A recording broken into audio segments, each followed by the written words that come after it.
What's up, guys? Carolina Jackpot coming at you on Saturday morning. It's time to finish up our picks against the spread for week 1 of the college football season. Hopefully, you'll be able to see this before the games get started and you can get to the window with this information if you find it useful. I've been working out of town this week, so it was hard for me to get all of these done, watch games, and tend to the other duties I was doing there in the hotel room. But here we go on Saturday morning. Let's let them rip. I'm going to do this kind of rapid fire because I got a lot of them to go here, so I'm not going to get into each game too much in depth. Army on the road at Georgia State. Georgia State 2-point home favorite. This is the most loaded Georgia State team that they have had under Sean Elliott. Quarterback Quad Brown is a very good player. They're facing the triple option at Army, but they have had 8 months to prepare for this. So, film watch, I think they'll be able to handle business here against an Army team. It's not like a great Army team that they have returning there. So I'm going to pick Georgia State here as the home favorite of 2 points to get the job done. I think the game will probably be fairly close, but look for the Panthers to get the win there. UL Monroe on the road at Kentucky. Kentucky is laying 30.5 at home. I think it's been pushed up to 31 now. When's the last time Kentucky beat anybody by that many points, right? I mean, they're just not built for shootout-type games. They're not built for putting a whole lot of points on the board. I'm not saying they're a lot more talented than UL Monroe, and I'm not saying Kentucky's not a good team, Kentucky fan, so don't get mad at me.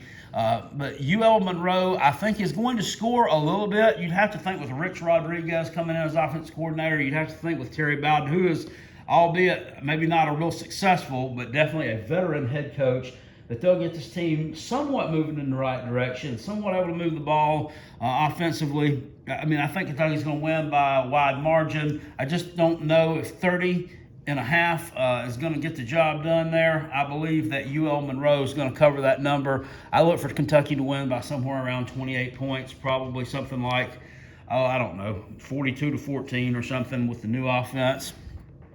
Western Michigan on the road at Michigan. Michigan's laying 17 at home. This is a trendy pick that I've seen. A lot of people are picking Western Michigan in this game.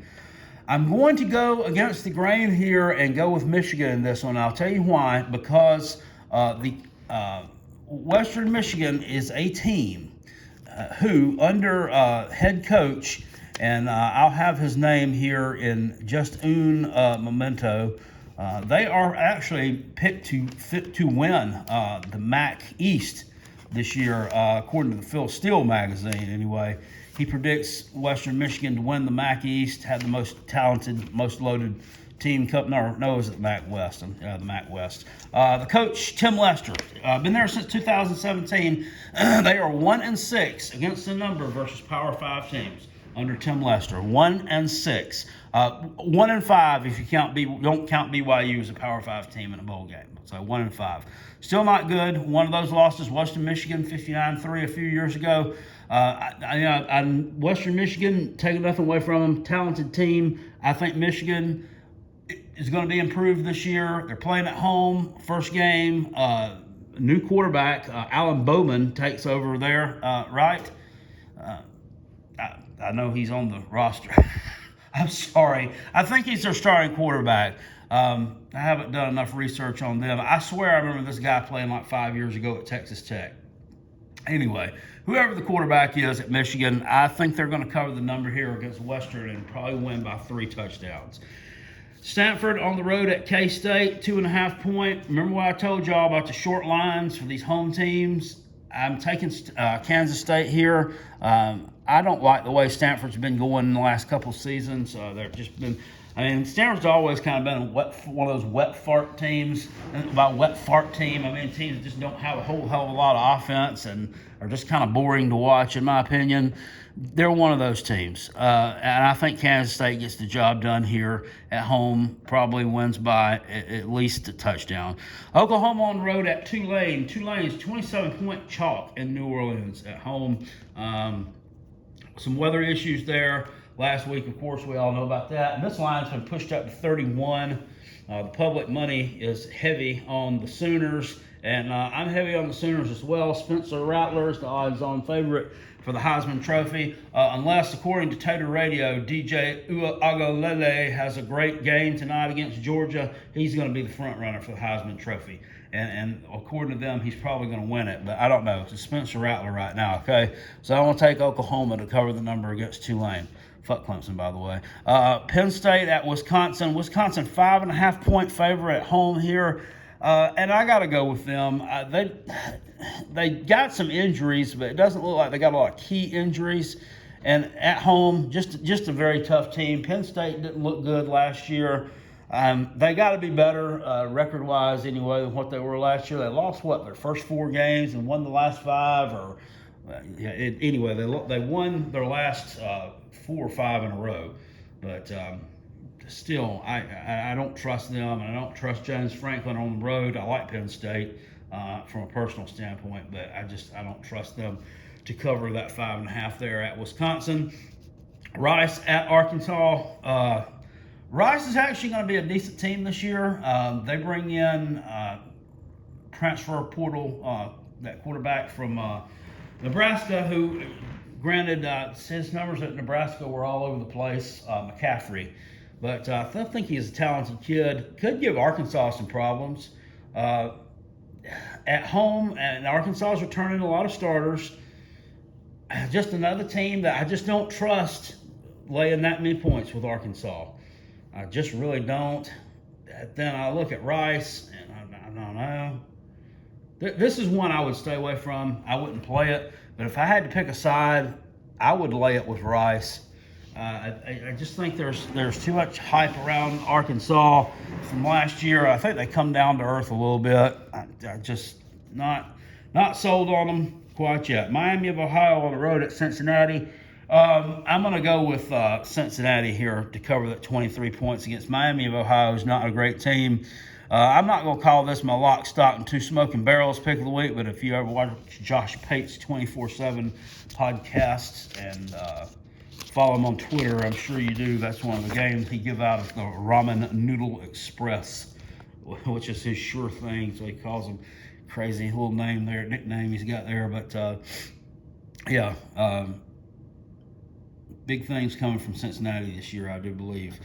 West Virginia on the road at Maryland. Maryland's a 2.5-point home underdog. I'm going to go with West Virginia in this game. I also picked him in our contest. I don't trust Maryland defensively. And they were too up and down last year. Now, I know this goes all against what I said about the home underdog of a touchdown or less. I don't know how much of an effect the crowd at Maryland's going to have. I don't know. Maryland is not one of those places where you also have to apply this. Here's another caveat. You also kind of got to apply it to stadiums where, things can get a little bit crazy sometimes. And that also goes against what I said in the video that I did earlier this morning, because Illinois is not a place that really gets crazy, but they did. So go with your gut here. I'm going with my gut still on this one. That theory's not going to hold true all the time. Here's one where I don't think it holds true. I just think West Virginia's a better football team. And I'm going to take them. I trust Neil Brown over Mike Locksley. Mike Locksley, did okay last year, but all he's basically done is lose. His entire career as a head coach. Not making fun of the guy, just stating facts. So I'll go with them there. Marshall on the road at Navy. Navy's a 2.5-point home underdog. Marshall, new head coach, taking over there. Navy is a team, though, that I think is looking to rebound.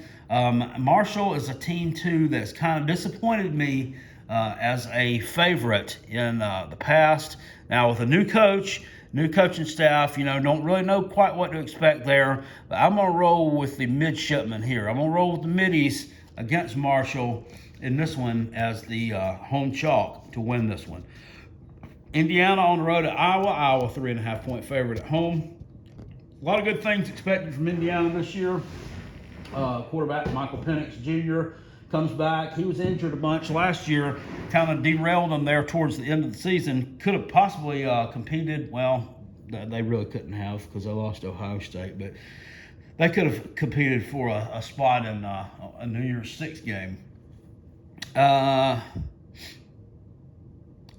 rolling with Iowa here. I rolled with Iowa in our contest just simply by the virtue of the fact they're at home.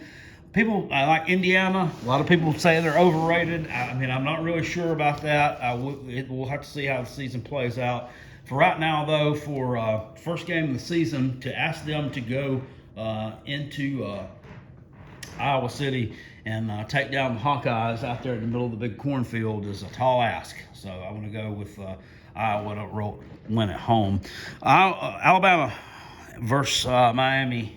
They are playing in the Mercedes-Benz Dome down there in Atlanta, Chick-fil-A Kickoff Classic. All right.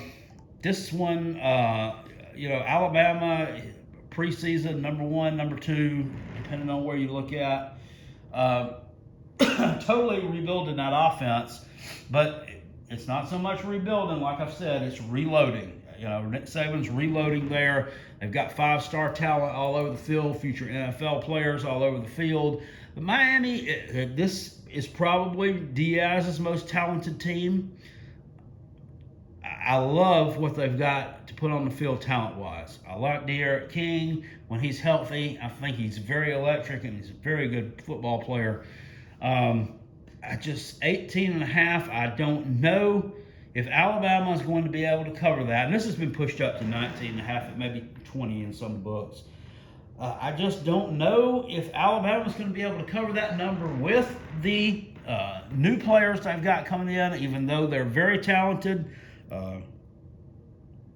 I just don't know. So I'm rolling with Miami. I roll with Miami in the contest, and hopefully they won't let me down. I think they probably lose by about 17 points. I think Alabama and them maybe have a lot closer of a first half. Maybe things are too close for comfort for Nick Saban. It comes out swinging in the third quarter, and where he would normally go up on somebody like 4 touchdowns. Maybe not quite able to do that, but I still think they get the win. John Mechie, I think he's been injured, banged up. Whether he's going to play or not, I'm not quite sure there. But that's really one of their only returning receivers that has much experience. So, I want to see him hit somebody again like he did last year in that Florida game. I like to see him do it to Florida player again too. Louisiana Tech, fuck Florida too. Louisiana Tech at Mississippi State, 23.5-point home favorite. Excuse me. This is another one where I'm like, I'm raising my eyebrow at this one a little bit, wondering what do they know we don't know here, because Mississippi State was not all that impressive last year. They got a lot of players returning. And I do think they're going to be much improved. Everybody thinks they're going to be – everybody in the preseason magazine says they're going to be much improved, but yet they still put them in the basement of the SEC West. I mean, that's how stacked the SEC West is up top. It's just really hard to get a foothold there. 23.5 points, though, still I just think is a little bit too much for a team in La Tech that with Skip Holtz, they can put up some points. And they can hang in there with these big boys, these Power 5 teams. I'm not calling for an outright upset or anything. This is another environment, though, too, that's going to be rowdy as all get out.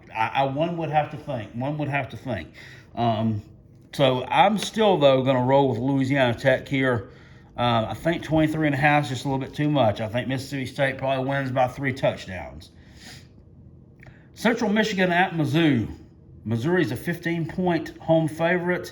I'm expecting big things from Mizzou this year.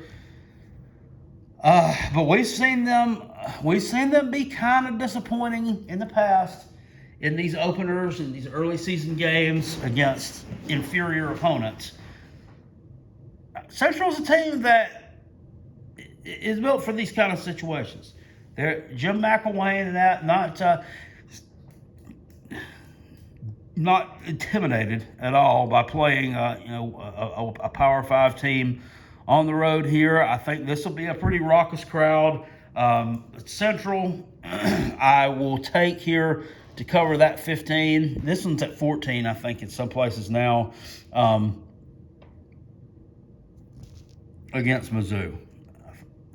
Keep that one a little bit closer, too close for comfort. Louisiana on the road at Texas.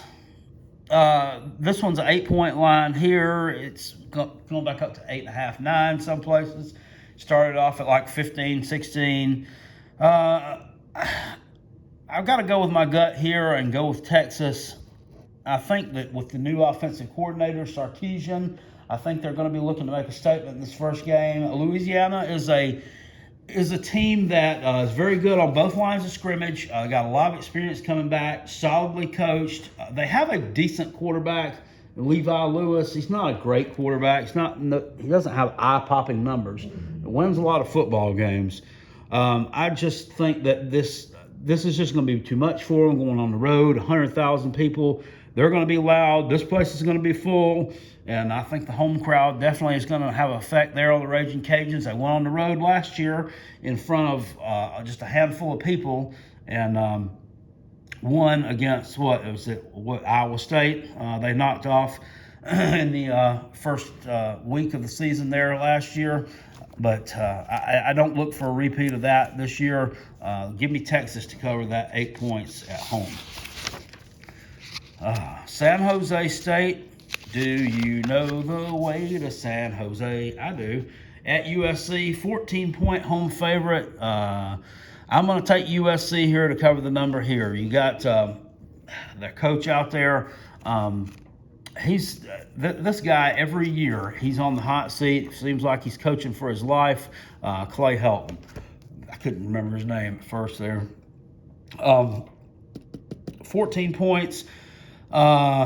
Not a lot for them. This is a team that should be, talent-wise, just looking at things, should be the team that's winning the Pac-12 South this year. Keaton Slovis, I expect to have a big day.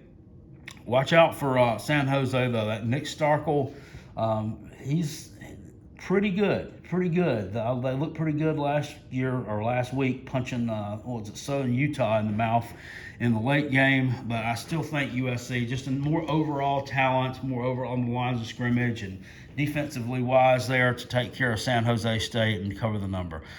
Syracuse going on the road to Ohio. Ohio is a 1.5-point home favorite. Now, this is one that completely befuddles me. It's also it's listed as a pick 'em, and I said Ohio State. Syracuse is favored by 1.5. I'm just befuddled by this matchup, and the short line. Syracuse is horrible,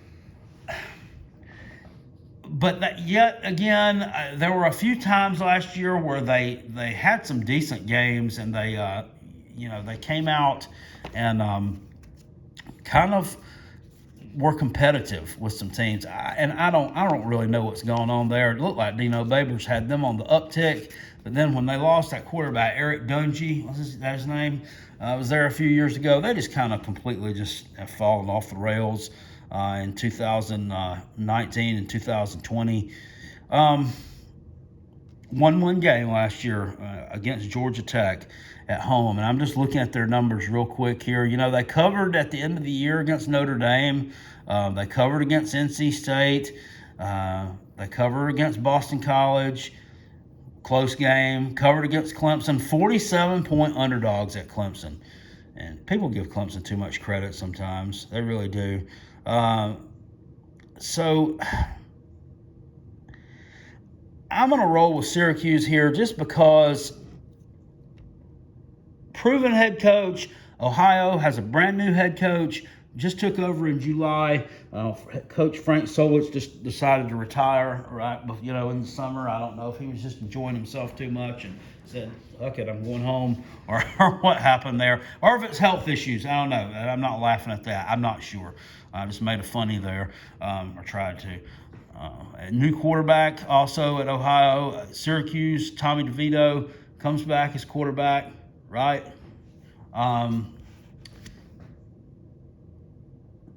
Tommy DeVito and Garrett Schrader looks like are going to be the quarterbacks for Syracuse. I just think Syracuse is a little bit more proven here, even though they're not great.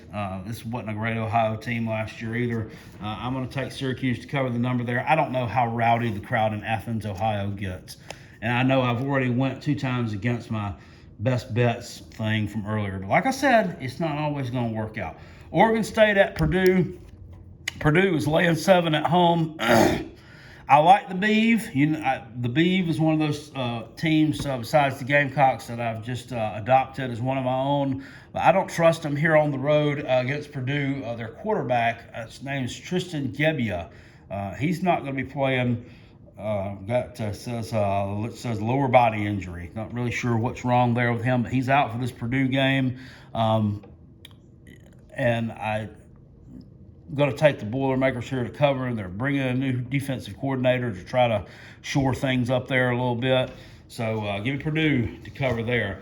Akron's on the road at Auburn. Brian Harsin and new offense will be coming there, new coaching staff. Like Derek Mason as defensive coordinator. Don't like Mike Bobo for obvious reasons.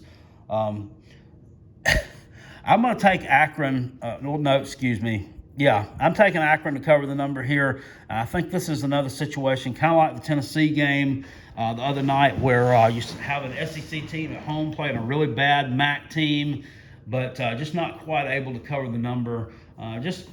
Off of new offenses coming in, just learning things here. Probably will play pretty well defensively. I think it'll be kind of a mirror image game of that. So give me Akron to cover that 36.5 on the road at Auburn. Baylor on the road at Texas State. Texas State's a 13.5 point home underdog. I'm going to take Texas State here to cover this number, and I'm going to put this one in as my lock, stock, and 2 smoking barrels. You like the way I abbreviated that, right? I wish I had like a little gun or something that could come across the screen and like pop off some smoke across the screen here for you. But I'm just not that graphically, technically inclined, just not that smart, to be honest with you. Texas Tech on the road at Houston. Houston's a 1.5 point home underdog. I like Texas Tech, and this is one of those sleeper teams there. Houston, though, home underdog, 1.5. Short line here. These teams are evenly matched, in my opinion. Give me Houston. Give me the Cougs, baby. But I think Texas Tech will be okay this year. Florida Atlantic on the road at Florida. Florida's a 23.5 point favorite. I ain't talking about them a lot. Fuck Florida. Don't like them. Emory Jones, their quarterback, with some bulletin board material a couple of weeks ago, actually laughed about Florida Atlantic. Said something about, have you seen their defensive backs and how slow they are? He said, or something to the fact that we'll have them down by that much in the first half, or something like that. For Emory Jones to be talking smack about anybody is laughable. I mean, this guy hadn't been able to get off the bench for the last 3 years, okay? He wasn't even good enough to be the starting quarterback in a Dan Mullen offense when Dan Mullen prefers dual threat quarterbacks. He wasn't even good enough to take over for Felipe Franks when he got hurt. He went with the other guy, Kyle Trask.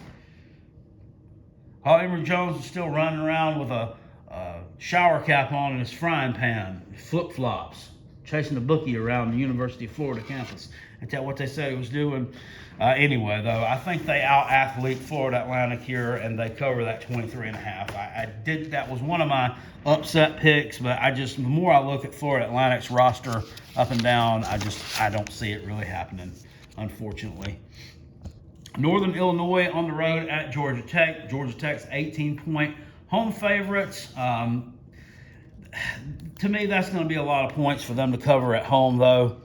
And we hadn't seen Georgia Tech really blow anybody out in quite a number of years. So I'm going to take Northern Illinois to cover that number there. I'd say Georgia Tech wins by 14 to 17 points. And they're another team that's improving.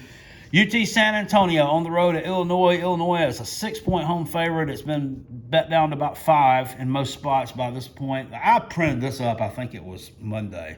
So a lot of these have changed. Give me the UTSA Roadrunners to cover the number here against Illinois. That game against Nebraska last week, we were all about college football that first game. Everybody was riding Illinois' nuts, and they were just, we thought that oh my God, this is a dark horse Rose Bowl team. No, we didn't say that, but I think that game, honestly, was more what Nebraska did wrong and more than what Illinois did right. I still don't really think they're a good football team. And UTSA, I do think is a good football team. This is a team in Conference USA that's picked to compete for and possibly win the West Side of that conference there. Sincere McCormick, their running back, is a very good player.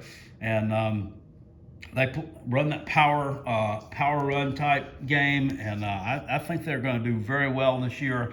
And I think they go on the road, and I think they may actually pull the upset here against Illinois. And this is a team, too, with Illinois that they were loud last week. The stadium, though, wasn't full. They've already had one dose of football. So, I mean, how many people are going to show up here for this one? They haven't been known for having huge home crowds. Is it just going to become to a ho-hum type atmosphere? I don't think football is the first priority out in the land of Lincoln right now. So give me UTSA here to cover the number against Illinois.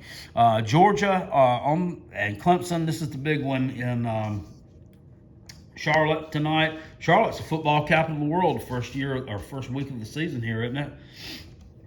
It is. East Carolina versus App State, which we played the other night, actually cashed on that one with App State. Duke and Charlotte last night didn't cash on that one. So, and then tonight we got Clemson and Georgia going at it.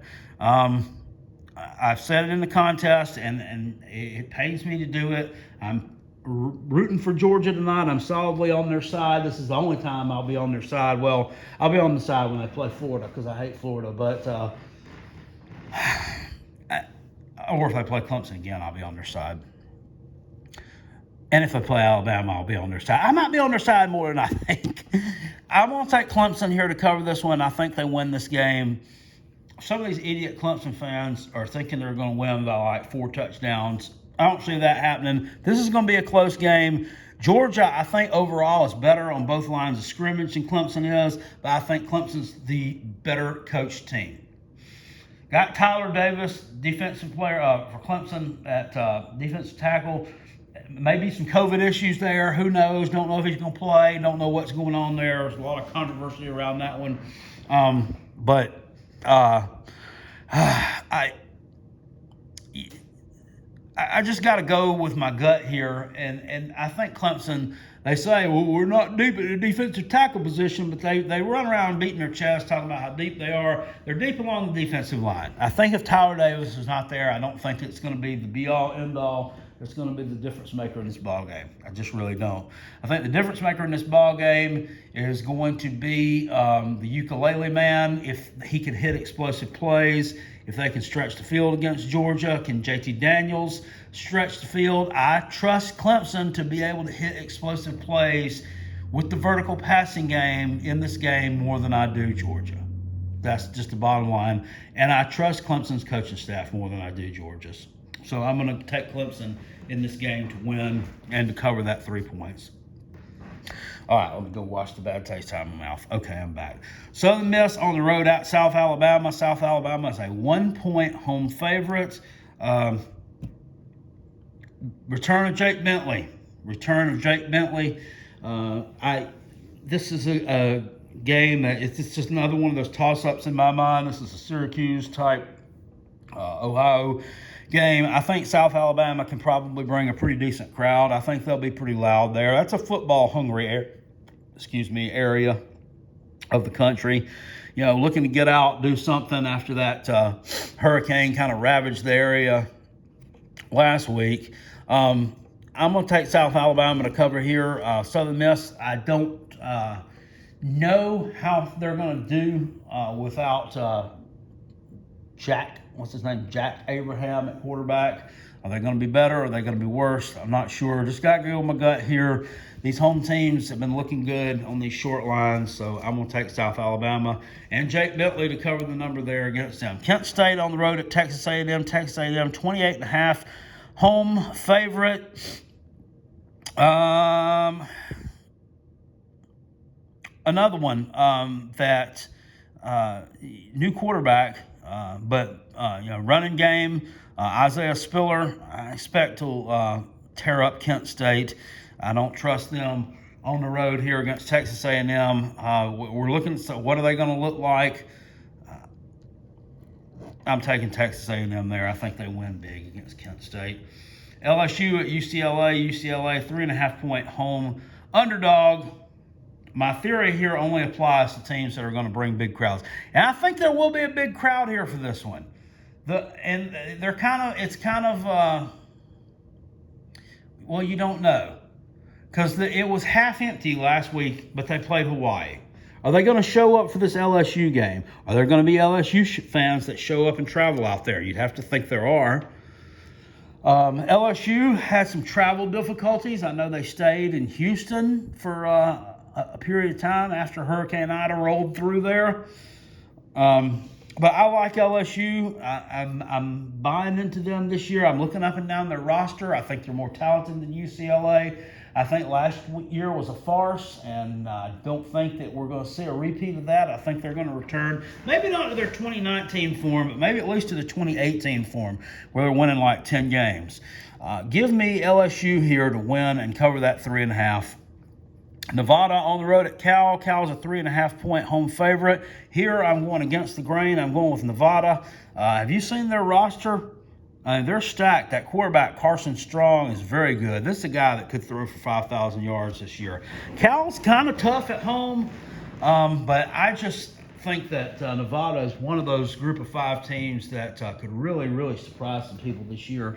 And the ones out there on the West Coast like this and the Mountain West, to me, they just don't get enough credit because they don't give enough TV exposure. And especially out here in the East, by the time that most of them are playing, a lot of us are already half lit on Saturday, and we really don't pay a lot of attention. Maybe we've already passed out, maybe we've already fell asleep. But if you stay up and stay alert and pay attention, which sometimes I got to admit to you, I've had a problem doing. Nevada is a good football team. It's going to be fun to watch this year. That will light up the scoreboard. And I think they'll take care of Cal here.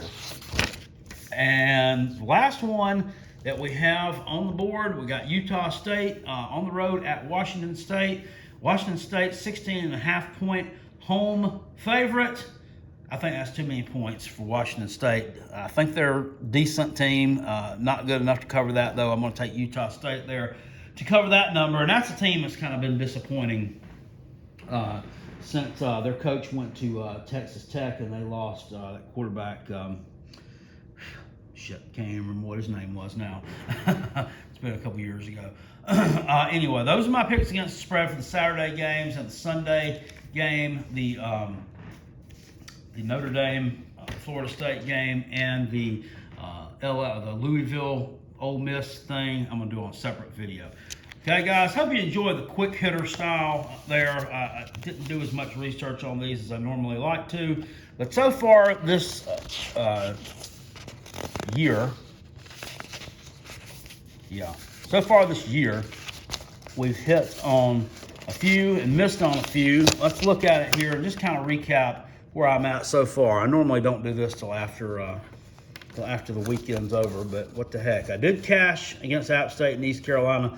Bowling Green and Tennessee, I did not. Temple and Rutgers has not been played yet, but I'm still taking Rutgers at home, and I stand by that. They were part of a little parlay I did, which has kind of been put on hold until I can play. Boise State and Central Florida, got that old push.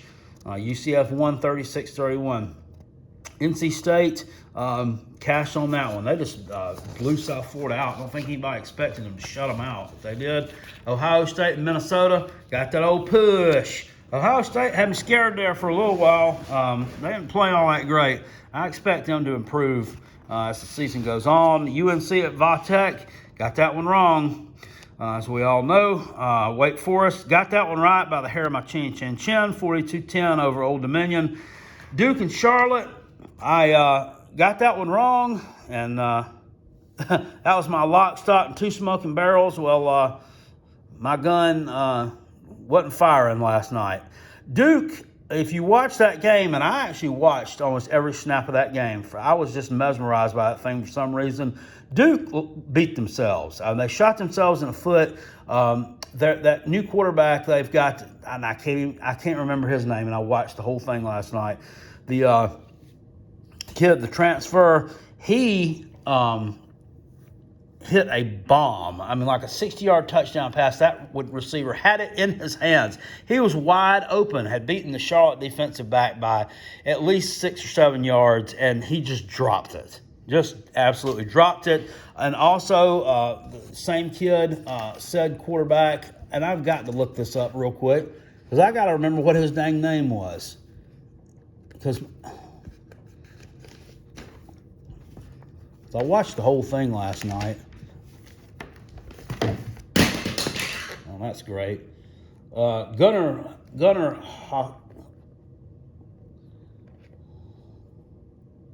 Holmesburg. Gunnar Holmesburg fumbled going into the end zone with a touchdown. He was running into the end zone for a touchdown, kind of up the middle, like a little 7-8 yard touchdown run. He just fumbles going into the end zone. So they beat themselves. That was 14 points right there that they gave up. So that'll happen to you just sometimes. You don't hang on to the ball. Then Michigan State did cover against Northwestern. They actually blew them out. I told you that Northwestern's one of those teams. They'll cover when they're an underdog. When they're a favorite, they just don't do that well. Just don't do that well. Hunter Johnson did like a great quarterback to me last night. And I didn't even look at the box score. I didn't watch all that game. I didn't see if Ryan Holinsky got any action last night or not. Anyway, guys, those are the picks for Saturday. I'll see y'all later. Tonight, live stream around 7 o'clock-ish. Clemson versus Georgia. That's going to be a good one. Y'all be here with us. Me and Rob are going to live stream that one together. I'll see y'all later. Appreciate you. Peace. I'm out. Go Gamecocks. Woo! Go Dogs.